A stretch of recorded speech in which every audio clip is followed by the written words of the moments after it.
Assalamualaikum warahmatullahi wabarakatuh.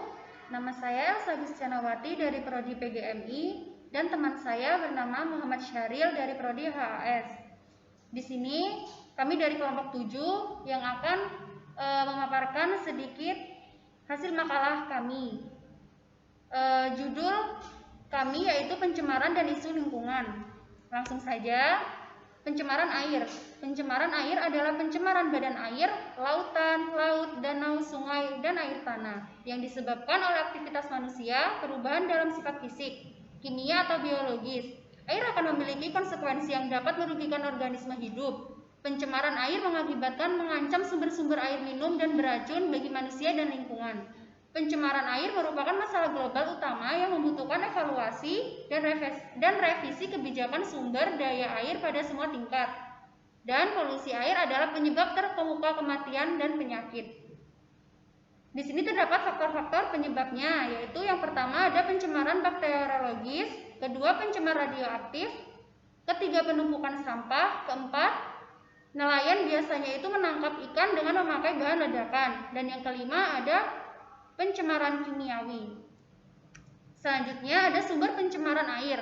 Pencemaran air dapat berasal dari beberapa sumber sebagai berikut, yaitu yang pertama ada limbah dan air limbah, kedua pembuangan sampah ke laut, ketiga limbah industri, keempat limbah radioaktif, kelima polusi minyak, keenam kebocoran tangki penyimpanan bawah tanah, ketujuh deposisi atmosferik, kedelapan pemanasan global, dan kesembilan eutrofikasi. Di sini juga ada akibat pencemaran air. Kualitas air dapat terganggu dengan adanya gaya infeksi, bahan kimia beracun, dan bahaya radiologi. Pencemaran tersebar yang sangat berpengaruh pada kesehatan manusia adalah pencemaran kimiawi dan biologis atau bakteriologis. Air sangat penting bagi kehidupan, terutama mempertahankan kualitas air bersih, sangat penting untuk penyediaan air minum serta produksi makanan. Yang kedua ada pencemaran udara. Pencemaran udara adalah kehadiran satu atau lebih substansi fisik, kimia, atau biologi di atmosfer dalam jumlah yang dapat membahayakan kesehatan manusia, hewan, serta tumbuhan. Polusi udara ditimbulkan dari beberapa sumber alami maupun kegiatan manusia dan sifat alami udara, mengakibatkan dampak pencemaran udara dapat bersifat langsung dan lokal, regional maupun global. Pencemaran udara dibedakan menjadi dua, yaitu ada pencemaran primer dan pencemaran sekunder. Di pencemaran udara ini juga terdapat sumber pencemaran udara. Yang pertama ada pembakaran bahan bakar untuk menghasilkan energi panas dan tenaga. Kedua, bahan buang kendaraan bermotor. Ketiga, ada gas buang, debu, dan energi panas dari beberapa kawasan industri. Dan yang keempat, akibat dari kegiatan manusia, yaitu meliputi kegiatan rumah tangga atau domestik. Bahan pencemaran udara yang disebut polutan. Polutan ini merupakan suatu bahan atau zat yang memiliki kadar melebihi ambang batas pada waktu yang tidak tepat. Polutan yang dapat menjadi penyebab pencemaran udara antara lain ada karbon monoksida, oksida nitrogen, oksida sulfur, CFC, dan hidrokarbon, dan radiokal bebas. Selanjutnya akan dipresentasikan oleh teman saya. 3 yaitu isu lingkungan lokal.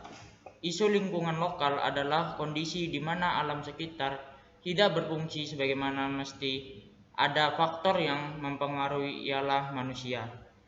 Lingkungan lokal mudah dilihat bahwa Indonesia masih mempunyai kesadaran yang rendah terhadap isu lingkungan, terutama masyarakat yang masih terlalu fokus pada usaha untuk bertahan hidup. Masyarakat mulai merasakan imbas atas apa yang telah mereka lakukan terhadap alam. Lingkungan cukup sering diperbicarakan sebagaimana telah diketahui bahwa lapisan ozon kini semakin menipis. Dengan terus menipis, lapisan itu sangat dikhawatirkan, dan tanpa lapisan ozon sangat banyak menyebabkan dampak negatif yang menimpa makhluk hidup. Dampak isu lingkungan lokal. Kebakaran hutan terdapat dapat terjadi karena proses alami atau dikatakan adanya ulah manusia. Dampak dari pembakaran hutan memberikan kontribusi CO2 di udara, hilangnya keanekaragaman hayati, asap yang dihasilkan dapat mengganggu kesehatan, dan asapnya bisa berdampak ke negara lain. Tidak hanya pada lokal namun di negara tetangga pun juga terkena. 4. Isu lingkungan global. Isu lingkungan global merupakan permasalahan lingkungan dan dampak dari permasalahan lingkungan tersebut.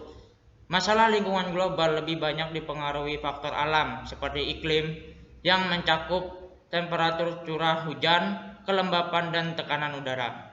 Masalah global yang mempengaruhi lingkungan juga misalnya pertumbuhan penduduk dunia yang amat pesat. Pertumbuhan penduduk memiliki arti pertumbuhan kawasan urban dan juga kebutuhan tambahan produk pasangan. Belum lagi ada peningkatan kebutuhan energi. Pada masing-masing kebutuhan ini ada implikasi pada lingkungan. Pemanasan global warming.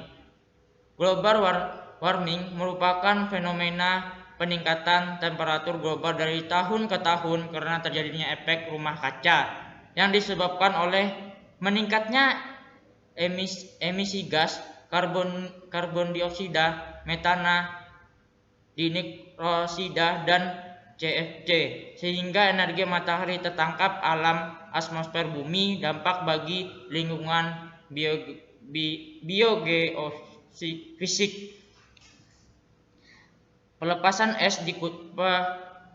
Pelemahan es di kutub, kenaikan mutu air laut, peluasan gurun pasir, peningkatan hujan dan banjir, perubahan iklim, punahnya flora dan fauna, migrasi fauna dan hama penyakit.